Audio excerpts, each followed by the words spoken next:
Welcome to everyone for last section of Temple Academy. आज का हमारे साउंड नहीं आ रहा।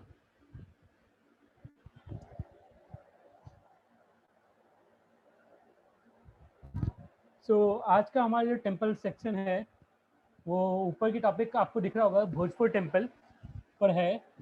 तो वीडियो ना पैनल मैं शुरू करता हूँ। फिलहाल एक नीचे इंस्क्रिप्शन पर ये मैंने जस्ट फॉर योर आइडेंटिटी, आपकी आइडेंटिटी और मेरी आइडेंटिटी के लिए मैंने बताया है कि कुछ हमें इजिप्शियन में ऐसी इंस्क्रिप्शन मिलती है जिसमें हिंदुइस्ट वर्ड आता है आपका 3200 BC में भी, 500 BC में भी, जिससे आपका हिंदू वर्ड आता है। जिनको ये नॉलेज नहीं थी, क्योंकि मेडिवल प्रोफेसर का ज़्यादा कहना है 15 BC का ही एविडेंस है, और उपेंद्र सिंह मैम का भी एक है कि 19th सेंचुरी में ही एविडेंस मिलता है। तो ये थोड़ा पुराना इंस्क्रिप्शन है, तो नई खोज है वैसे ये, जिनको नहीं पता तो उनके लिए मैंने निकाली है थोड़ी बहुत, आपको नई इन्फॉर्मेशन मिले। तो आज का हमारा भोजपुर टेम्पल पर है। भोजपुर टेम्पल शिव मंदिर पर है, वो शिव का एक मंदिर है। तो वहाँ पर सबसे बड़ी शिवलिंग है। तो मैं सबसे पहले सेवनिज्म का एक चीज़ बताता हूँ कि आर्कियोलॉजी में विदिन अ कॉन्टेक्स्ट हमें शिवलिंग सबसे मतलब सबसे ओल्डेस्ट शिवलिंग हमें गोडीमिलम नाम के एक एरिया में मिलती है जो आंध्र प्रदेश में है।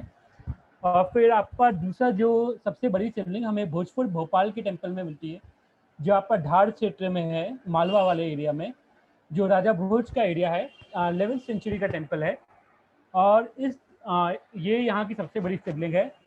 वो टेम्पल पूरा कंप्लीट करना चाहते थे। इस टेम्पल के बारे में मैं ज़्यादा बात तो नहीं करना चाहता था, क्योंकि मैंने खुद इस टेम्पल पर काम किया हुआ है, लेकिन मुझे आज इसके रिलेटेड टॉपिक से करना पड़ेगा। तो संगमान सूत्रधार में इस टेम्पल के बारे में कुछ वर्णन है। एक सोम करके टेम्पल का वर्णन है, जिसका टेम्पल का ऊपर का शिखर नहीं बनाते हैं। तो कई लोग कहते हैं कि शायद से ये वो टेम्पल हो सकता है, लेकिन इसका ऊपर का शिखर आने वाले टाइम पर कंप्लीट करना था, क्योंकि हमारी कुछ ऐसी फाइंडिंग्स है जिसमें हमें ये पता चलता है। तो उसके बारे में मैं आपको थोड़ा सा डिस्कस करके बताऊंगा।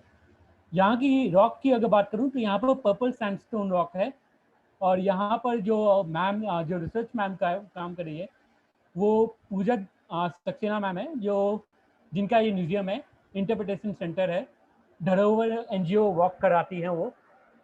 उनका इनका कहीं काम है, बहुत काम किया हुआ है। तो मैं थोड़ा सा भोजपुर टेम्पल को इंट्रोड्यूस कराना चाहूँगा।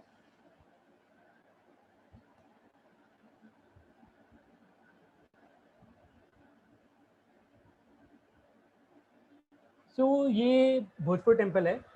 अगर आप राजा भोज के बारे में जानना चाहते हैं तो एज इंडियन राइटर ही हैव रिटन, उनने करीबन 85 किताबें लिखी है। रहमान अली हिस्टोरियन है जिनने उनका ये डाटा इकट्ठा करा है। कुल मिला के 500 किताबें उनके मंत्रियों ने लिखी है, और ये उनमें राजा भोज के बारे में है, और उससे पता चलता है कि 85 इनकी किताबें हैं। और राजा भोज का जो पैनल था, जो एक राज्य था जहाँ पर सभा सम्मेलन होता था, वो महल आज एक भोपाल की रानी के ऊपर वाले महल, भोपाल की रानी ने उसको तोड़ के इसके ऊपर दूसरा महल बना दिया। तो वहाँ पर खुदाई करने पर बाद में वो महल मिला भी था राजा भोज जी का, और उसमें बताया गया था कि करीबन 500 विद्वान बैठ सकते थे। तो मैं ज़्यादा डिस्कस नहीं करना चाहूँगा इस चीज़ के बारे में। तो या 84 बुक्स के बारे में मैंने मेंशन किया हुआ है। तो ये मेरा थोड़ा ओल्ड पेपर है, तो ये मैंने पहले भी आपको बताया, मैंने इस पर काम किया हुआ है। तो ये मेरा ओल्ड पेपर है, तो इसमें क्लियरली लिखा हुआ है वास्तुशास्त्र अर्थशास्त्र। तो मैंने इससे ज़्यादा रिव्यू नहीं किया है। एंड देन सरस्वती की आइडल, अगर आपको पता हो, राजा भोज वाली, वो एक फॉरेन कंट्री की म्यूजियम में पड़ी हुई है। तो मैं आगे बढ़ता हूँ। ये एज अ गूगल लोकेशन है, और अगर आप गूगल लोकेशन दिखेंगे तो आपको एक इसमें बहुत खास चीज़ दिखेगी, जो मैं आपको अंत में दिखाऊंगा। और वो उनका क्या प्लान था कि पूरे एरिया में मंदिर बनाने का, सिर्फ एक मंदिर बनाने का नहीं, तो ये पूरे मंदिर ग्रुप्स ऑफ टेम्पल बनाने का। ये अगर मैं शिवलिंग की साइज़ की बात कर लूँ, this is your size 18 feet and 2 as a circumference, 3 as a circumference. Style आपका this is a, and this is a wall, and this is a time your, आपका ये टाइम है। मैंने इसमें वैसे कुछ ज़्यादा बड़ा नहीं हो रहा, क्योंकि टेम्पल कंप्लीट नहीं हो पाया था। कुछ कॉजेज हैं, कहते हैं मेडिवल इन्वर्जन होने लगे थे भारत में, और कुछ कहते हैं कि कुछ बेसिकली राजा भोज की डेथ हो गई थी किसी कारण, तो उस कारण ये टेम्पल कंप्लीट नहीं हो पाया था। तो ये टेम्पल पूरा सैंडस्टोन का बना हुआ है। अगर किसी को जानना है अगर मतलब रॉक के बारे में, तो ये सैंडस्टोन का टेम्पल है, पर्पल सैंडस्टोन है वहीं का। कुछ लोगों ने वैसे रेड सैंडस्टोन भी कहा है, तो ज्योग्राफिकल जियोलॉजिकल जो नाम दिया गया है जियोमॉर्फिक के हिसाब से, इसको पर्पल सैंडस्टोन नाम दिया गया है। So this is the temple. Temple का ऊपर का एरिया पूरा खाली था और ये अब भर दिया गया है। और यहाँ पर एक भाड़वा भी है, मैंने आपको बताया था, जो रामायण स्टोरी से रिलेटेड है, जो मैंने आपको शुरुआत की कहानी में बताया था। एक बार किसी ने पूछा था तो मैंने बताया था सर रामायण कहानी से बहुत बड़ा रिलेशन है, यहीं पर वो कहानी का हमें रिलेशनशिप मिलता है। और इस टेम्पल का जो अभी का जो एरिया है वो भर दिया गया है विदिन कोई सॉरी मैं तो कोई नहीं कह सकता, बहुत जाने माने प्रोफेसर हैं के मोहम्मद सर, उनने ये पैनल कंजर्व कर दिया है। So this temple is conserve, क्योंकि बारिश के सिस्टम, बारिश से बचाने के लिए बंद किया गया है। तो मैं आगे बढ़ता हूँ। इसी बेसिक इन्फॉर्मेशन पर हिंदी पर मैंने कुछ लिखी हुई है, कुछ स्टूडेंट्स के लिए मैंने निकाली, वैसे तो मैंने इंग्लिश पर निकाल ली थी मैंने अपने पुराने डाटा से। तो आगे बढ़ता हूँ मैं।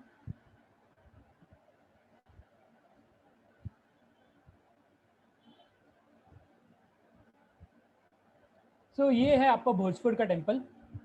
अगर आप इसका देख रहे हैं ऊपर का शिखर है नहीं, और इसका आगे का जो शिखर, यहाँ पर जो आर्कियोलॉजी का पूरा सामान गिरा हुआ है, उससे पता चलता है ये टेम्पल थोड़ा बहुत ऊपर जाता था।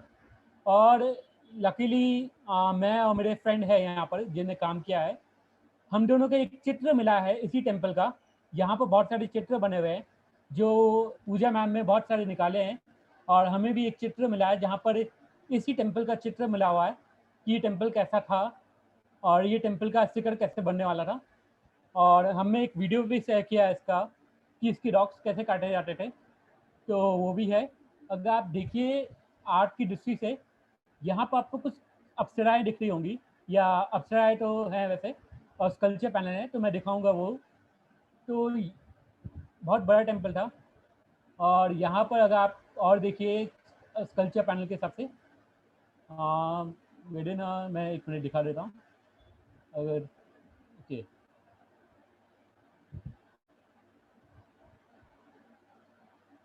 सो अगर आप देख रहे हो एक बेल दिख रही है, ये बेल है। सो ये बेल चेन ऑफ बेल है, और ये आपका कीर्ति मुख है। क्लियरली आपको नजर आ रहा होगा, मैंने टिक मैक्स के हिसाब से शो करा है इस बार, तो इजी रहता है। मैं आगे बढ़ता हूँ। टेम्पल ऑटोमेटिकली लिख रहा है, कंप्लीट नहीं हो पाया, और शिवलिंग काफ़ी बड़ी है और काफ़ी अलग तरह की शिवलिंग भी है ये। परमार के बारे में अगर आप जानना चाहते हैं, परमार डायनेस्टी वैसे तो हम परमार ऑफ मालवा कह के ख़त्म कर देते हैं, लेकिन परमार का जो कुछ ओरिजिन हमें उनकी इंस्क्रिप्शन या लिटरेचर में जाए तो हमें माउंट आबू का एरिया मिलता है। उनका माउंट आबू में जन्म हुआ था, मैंने ये स्टोरी पहले भी डिस्कस करी हुई है। तो वो माउंट आबू से आए थे, बाद में यहाँ पर आके सेटल हुए थे। राजा भोज के बारे में डिस्कस करें तो राजा भोज का भी एक वर्णन है कि उनका एक पुराना राजस्थान में एक गांव था, एरिया था चंद्रावती नाम का, जो Chandravati as a famous area है आपके राजस्थान में, माउंट आबू में, अगर आपको पता ना हो। जो हमारा बहुत सारा काम हो चुका है उस एरिया पर, रिसेंटली पेपर शेयर किया है हमने से चंद्रावती का कहीं पर। तो और हमारा इंटरनेट पर भी पेपर अवेलेबल है, तो आप चेक कर सकते हैं इन पर जाके। परमार डायनेस्टी की या उसके बारे में अगर कुछ जानना हो, बहुत सारी चीज़ें अवेलेबल है हर जगह। तो ये है, ये स्कल्पचर पैनल है जो मैंने आपको बताया था, कुछ अप्सराएं हैं और कुछ कुछ कह सकते हैं मतलब डिवाइन इमेजेस हैं। तो ये आप क्लियरली देख सकते हैं अप्सरा पैनल। और मंदिर में बहुत बड़ी नक्काशी की गई है। तो विडेना जब आप सवाल उठता है कि मेडिवल टाइम पर क्यों नहीं भारत में, नॉर्थ इंडिया में बड़े मंदिर थे, तो आपको इसका जवाब ऑटोमेटिकली मिल जाता है कि भारत में मंदिर तो थे लेकिन वो नष्ट हो गए। अगर मैं आपको एक दुख की बात बताऊं तो मैं बताना तो नहीं चाहता, एक खुदाई हुई है कहीं बनारस में, ज्ञानवापी कह रहे हैं उस जगह को, ज्ञानवापी मस्जिद है वो। तो वहाँ पर करीबन न्यूज़ की रिकॉर्डिंग मुझे सुना है 118 मंदिर मिले हैं। तो 118 मंदिर कैसे नष्ट हुए तो आप न्यूज़ में जाके देख सकते हैं। कहना नहीं चाहता कैसे किसने नष्ट करे, क्यों करे। ये एक बहुत घटिया, मतलब कहना नहीं चाहता, हमारे टेम्पल या भारत के इतिहास पर एक बहुत बड़ा दाग है कि कैसे हुए वो मंदिर नष्ट। तो 118 मंदिर कम नहीं होते, और वो कहाँ गए नॉर्थ इंडिया के, वो आप जानते हैं, मैं ज़्यादा डिस्कस नहीं करूँगा। तो मैं आगे बढ़ता हूँ। ये आपका भोजपुर का टेम्पल है, एंड मेरी पावर पॉइंट लगभग यहीं पर लगभग ख़त्म है, तो मैं आगे का बता देता हूँ। So this is the main map. अगर आप मैप देखिए तो राजा भोज का जो प्लान था, इधर से आपकी नदी आ रही थी, रिवर एरिया, तो उसका बांध भी उन पे बनाया हुआ है, वहाँ से क्लियरली दिखता है आप अगर जाएंगे उस साइड पर। एंड मैं एक और आपको इंटरेस्टिंग चीज़ दिखाता हूँ। उनका पूरा मंदिर एरिया पर मंदिर बनाने का प्लान था, और उनका एक स्पेसिफिक क्षेत्र पर बनाने का अलग प्लान था। पता नहीं आपको नज़र आ रहा है या नहीं आ रहा, मुझे भी क्लियरली नज़र नहीं आ रहा, बट जो उनका प्लान था, उनका भोपाल के उस एरिया पर ओम बनता था। तो अगर आपको एक ओम की आकृति नज़र आ रही हो, मैं स्केच पेन से बनाता हूँ। तो एक मिनट रुक जाइए। तो आपको एक ओम नज़र आ रहा होगा धीरे धीरे दिस, और ये पूरा करके ऐसे करके बनता है सैटेलाइट में। अगर आप सैटेलाइट में जाके चेक करेंगे, भोपाल ओम वैली लिखेंगे तो आपको क्लियरली नज़र आएगा। ऊपर चंद्रमा भी बना आता है आपका इसमें, ये कोई सैटेलाइट पर जाके आप चेक करिए। ये मैंने पूरा सैटेलाइट इमेज लगाया हुआ है, एंड दिस इज। तो मैं एक बार आपको रबर से इरेज करके दिखा देता हूँ, शायद से आपको थोड़ा सा ओम नज़र आ जाए। तो ये पैनल है, आप जस्ट या उस पर जाके इंटरनेट पर जाके सर्च कर सकते हैं। ये मैंने सैटेलाइट इमेज ही लेना पसंद करा, क्योंकि अगर आपको पता हो ये क्लियरली है, विजिबल है। तो पूरा इस एरिया पर टेम्पल के कुछ अवशेष मिले हैं। आगे जाके हमें एक आशापुरी नाम का भी टेम्पल मिला है, जहाँ पर प्रतिहार और प्रमाण दोनों टेम्पल है, जिसमें एडम हार्डी ने उन टेम्पल्स को जोड़ा है। तो एडम हार्डी हर साल इसमें वर्कशॉप भी रन करते हैं टेम्पल आर्किटेक्चर पर, तो उस पर रन करते हैं। अगर मैं इसके टेम्पल के आर्किटेक्चर की बात करूँ, तो यहाँ पर नॉर्थ इंडिया का एक नया आर्किटेक्चर निकल के आया था, जिसको भूमिजा आर्किटेक्चर कहते हैं। जो भूमिजा आर्किटेक्चर का कई सारे डिबेट्स हैं, कहते कोई राजस्थान से ओरिजिन है, कोई कहता मध्य प्रदेश या मालवा से ओरिजिन है। 90% वैसे राजस्थान से ओरिजिन है, और फिर मैं कहूँगा 10% आपका मध्य प्रदेश से ओरिजिन है, क्योंकि वहाँ पर कम टेम्पल्स मिले हैं, राजस्थान में ज़्यादा मिले हैं। तो भूमिजा मीन्स भूमि से उठ के होता है, इसमें कोई प्लेटफॉर्म नहीं होता, तो ये भूमिजा टेम्पल होता है। मैं पावर पॉइंट लगभग यहीं पर ख़त्म करूँगा। तो आपका अगर इस पैनल से रिलेटेड या इस टेम्पल से रिलेटेड कुछ सवाल हो तो आप पूछ सकते हैं।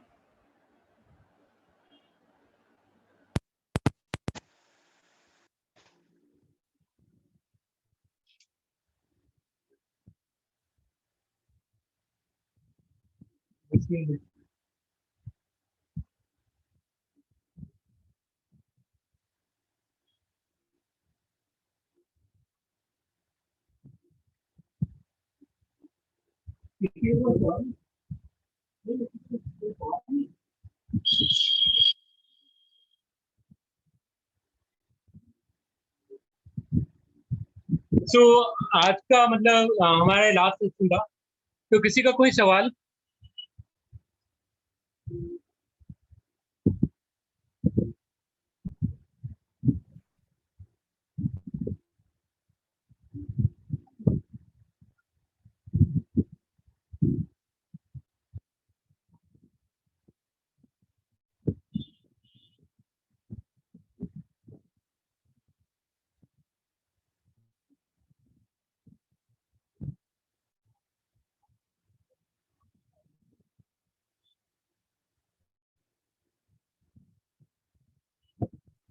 हेलो एक वॉइस आ रही है क्या? सर, मैं ये पूछ रही हूँ सर कि भोपाल में जितने भी टेम्पल है उस सब वो भूमिजा कहलाएंगे या सिर्फ स्पेशली भोज टेम्पल?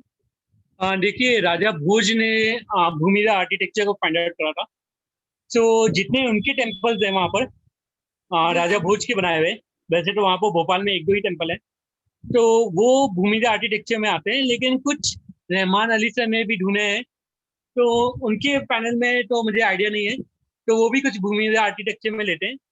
तो 10वीं शताब्दी में लगभग जितने भोपाल के आसपास टेम्पल मिले हैं, जैसे आशापुरी या भोजपुर एरिया में, वो भी भूमिजा आर्किटेक्चर में आते हैं। सर भूमिजा आर्किटेक्चर का मतलब ये हुआ सर कि मंदिर का कोई मतलब सर ऊंचा बेस नहीं होता, जैसे कि जगती होती है, अधिष्ठान होता है। देखिए मतलब तो ये निकलता है क्योंकि भूमि से उठकर होता है, और उसमें प्लेटफॉर्म एरिया नहीं होता, कंट्री ओके बॉर्न सर। कहते हैं। फिर इनका एक आर्टिकल है एडम हार्डी सर का, उसमें मतलब थोड़ा डिटेल में बताया है। अगर भूमिजा आर्किटेक्चर, अगर आप ये टेम्पल तो कंप्लीट नहीं हो पाया, अगर मैं आपको ऊपर से बताऊं तो जो ऊपर जो शिखर होता है जी उसमें सर। कई सारी लताएं आती हैं।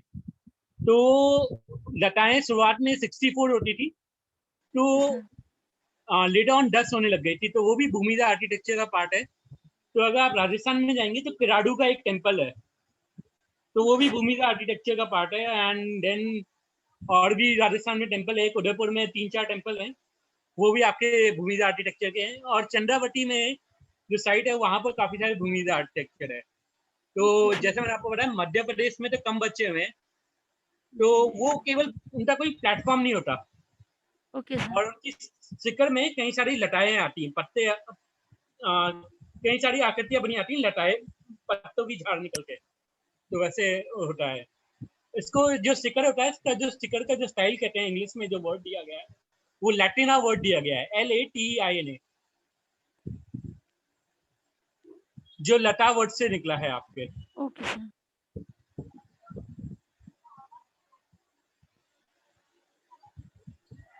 किसी का और कोई सवाल? यस सर, मेरा एक क्वेश्चन है। हाँ पूछिए। हेलो हाँ आप पूछ सकते हैं। सर, ये जो मंदिर में सर मंदिर में दो स्टोन ब्लॉक को जोड़ने के लिए सर आयरन की छड़ का प्रयोग किया जाता था, या सर उसको आयरन को पिघला के डाला जाता था सर? हाँ देखिए, इसमें आयरन क्लैम, इस टेम्पल में तो आयरन क्लैम का भी यूज हुआ है, और सैंडस्टोन का भी यूज हुआ है। तो मैं मतलब सैंडस्टोन का, मतलब आयरन क्लैम का बहुत कम यूज हुआ है, और सैंडस्टोन का ज्यादा यूज हुआ है। और ये टेम्पल का जो आप पजल, जो इसका नेक्स्ट, सॉरी, इसका जो सेक्शन है, एक के ऊपर एक रखा गया है। ये टेम्पल बहुत भारी भी था इसके वजह से, और ये काफी बड़ा बनाने वाले थे, इस कारण भी कंप्लीट नहीं हो पाया। तो इसका जो पीछे का, अगर आप साइड पर कभी जाएं, तो पीछे काफी सारा वो र्यून्स गिरे हुए हैं टेम्पल के, तो वो आपको दिखेंगे कि ब्लॉक एंड ब्लॉक सिस्टम कैसे चलता था, एक के ऊपर एक ब्लॉक रखा हुआ है और एक ब्लॉक अधूरा छोड़ा हुआ है। तो उसमें वो ब्लॉक का हमें क्षेत्र दिखता है कि ये टेम्पल कैसे बना था, और हमें कई मेटल्स के टुकड़े भी मिले हैं यहाँ पर। तो उससे पता चलता है क्लैम्प कील का भी यूज हुआ था आपका। और ऊपर का जो स्टिकर भी इसका जो बनना था, क्योंकि हमें डायग्राम मिला है, तो वो डायग्राम जल्दी पब्लिश होने वाला है, तो इसलिए मैंने शेयर नहीं करा है। सर मैंने एक साइट पे देखा था, जो पिलर है मंदिर के सर, वो पिलर एक ही पत्थर से नहीं बना था सर, उसमें 2-3 खंड इस्तेमाल किए गए थे, और सर उनके बीचों बीच होल था सर, बिल्कुल। सर वो किस उद्देश्य से देखिए, हर जगह का वैसे लोकल होता है। अगर मैं आपको, कभी आपने कैलाश लोढ़ा टेम्पल नाम सुना है हो, तो मैंने उसका बताया तो नहीं था, लेकिन उसका मैंने आगे सोचा था। उसका प्लास्टर यूज हुआ है, तो प्लास्टर में कैनबीज नाम की एक सीड्स होती है, उसका यूज हुआ है पेस्ट में। तो हर जगह का एक लोकल होता है, जैसे मेरे गांव में दाल का पेस्ट यूज करते हैं, तो कुछ कुछ टेम्पल्स में सीमेंट का यूज होता है, जो लोकल सीमेंट होता है वहाँ का। और कुछ कुछ में क्या करते हैं कि जैसे कि आपका कील का पार्ट हो गया, क्लैम्प कहते हैं इंग्लिश में एक वर्ड है, क्लैम्प आपका वुडन का भी हो सकता है, लोहे का भी हो सकता है। तो वुडन क्लैम्प लगा देते हैं कभी कभार टेम्पल को जोड़ने के लिए, या टेम्पल का पत्थर एक दूसरे से अलग ना हो, तो पिलर एरिया या क्लैम्प एरिया जोड़ दिया जाता है। तो आपको वो चेक करना पड़ेगा कि वो किस एरिया का टेम्पल है, और क्या वहाँ की ट्रेडिशनल सिस्टम है।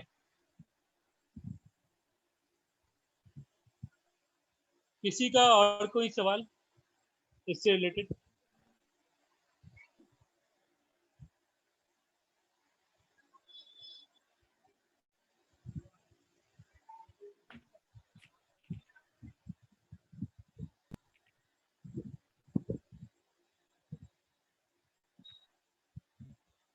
सो मैं देख पा रहा हूँ लगभग कोई किसी का सवाल नहीं है, तो आज की क्लास यहीं खत्म करते हैं। ये आज हमारा लास्ट सेक्शन था। So good night. अगर कोई अपडेट्स रहेंगे आने वाली क्लासेस के लिए, तो वो वेबिनार पैनल में अपने फेसबुक पर शेयर कर दूंगा। सारी इन्फॉर्मेशन लगभग मुझे याद है वहीं से आपको मिली थी, तो वहीं पर मैं शेयर करूंगा। और कुछ हमारे नए अपडेट्स भी हैं। कल्चरल पैनल का हम शुरू करने वाले हैं कुछ मंथ्स या डेज में। तो हमने या तो वर्कशॉप सोचा है, या तो ऑफलाइन या तो ऑनलाइन सोचा है, या तो मंथली सोचा है, तो या 10 डेज का सोचा है। तो वेबिनार हम शेयर करेंगे। ऑनलाइन क्लास करवाएंगे तो हम लोग कर सकते हैं सर, ऑनलाइन ही क्लास के लिए देखिए नहीं, अगर इस मेरा कल्चर पे तो हो प्लान पूरा ऑनलाइन का है, लेकिन हमारी गवर्नमेंट हमें पूरा ऑनलाइन करने के लिए कह रही है। लेकिन अगर कोरोना प्रॉब्लम कोरोना सॉल्व हो का जाती बहुत तो अभी थर्ड वेरिएंट तो आ गया है सर। हाँ, अगर आप तो मैं ऑनलाइन कर रेडी देंगे तो हम लोग ऑनलाइन का पर भला ही हो हूँ। जाएगा। और विदिन अ मंथ में 1-2 मंथ के बाद हम स्कल्पचर पैनल पर आएंगे, स्कल्पचर और टेम्पल लिंक पर। तो मुझे 1 महीने या 2 महीने का वक्त चाहिए, और मैं ठीक है सर, आपको लेकिन आप हम लोग मैसेज को कर दूंगा। इन्फॉर्म करिएगा sir. I want to join this class. आप ज्वाइन कर सकते हैं। आप मेरी व्हाट्सएप फेसबुक पर आप जाके मेरे उसमें रिक्वेस्ट भेज सकते हैं, उसमें भी जाके चेक कर सकते हैं। सारे मैसेज पिछली बार भी मेरे ख्याल से लगभग सबको वहीं से मिले थे। तो करीबन आप, या हमारी वेबसाइट अवेलेबल है लॉस्ट वर्ल्ड करके, उसमें आप जाके भी चेक कर सकते हैं।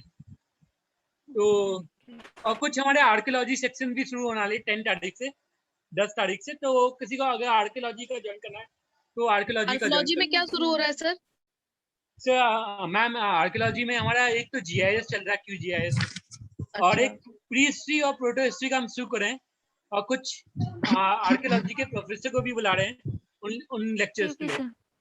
सर तो ये वो भी कब अगर आपको से ज्वाइन शुरू करने का हो हो रहा है? सर ये जब से शुरू होगा हम लोग को प्लीज, अगर आप हेलो ऑनलाइन लेंगे तो seriously I want to join sir. तो मैं मैसेज कर दूंगा, हर जगह वैसे डाल ठीक है सर, दूंगा। व्हाट्सएप वाले पे मैसेज कर दीजिएगा सर, तो this is convenient for us. और डॉक्टर प्रियंका आपसे जुड़ा है, मैं उनको भी कह दूंगा कि वो मैसेज कर दें। और आप हमारी सर वेबसाइट पर भी जाके अपडेट चेक कर सकते हैं, तो आप चिंता मत करिए। सर आर्कियोलॉजी का कोई भी सेशन अगर चलता है सर तो इन्फॉर्म करिएगा सर हम लोग को व्हाट्सएप जी, पे। मैं आपको पूरी एक्चुअली इन्फॉर्मेशन। Hello sir. हाँ सर मैं एक्चुअली फेसबुक पर नहीं हूँ, तो आप पर्सनली मेल पर या व्हाट्सएप पर आप सेंड कर सकते हैं इन्फॉर्मेशन, तो बहुत ज्यादा आपका मतलब कि थैंक्स होगा बहुत ज्यादा, क्योंकि आर्कियोलॉजी की क्लासेस में बहुत ज्यादा लेना चाहती हूँ, तो इसीलिए। तो आप मुझे अपना सर नाम आप दे एक दीजिए, मैं ग्रुप डॉक्टर बना लीजिए प्रियंका ना को बता दूंगा, लॉस्ट और वर्ल्ड विदिन का। अ पैनल आपको अगर मुझसे ओके कोई भी सर, इन्फॉर्मेशन चाहिए होगी, okay sir, thank you sir. आप डॉक्टर प्रियंका अपना नाम दे देना, मैं उनसे पता कर लूंगा। Okay sir, okay sir. Okay, तो आज की मैं मीटिंग यहीं पर खत्म करता हूँ। और मैंने कहा है मैं आपसे कनेक्टेड होऊंगा, कोई भी प्रॉब्लम होगी तो मैं आपकी प्रॉब्लम लगभग सॉल्व कर दूंगा। ठीक है, मैं आज की सेक्शन यहीं खत्म करता हूँ। Good night everyone, and thank good luck for every day. Thank you thank you sir, बहुत अच्छा क्लासेस रहा सर आपका। Thank you sir. ठीक है, मुझे भी अच्छा लगा, थैंक यू।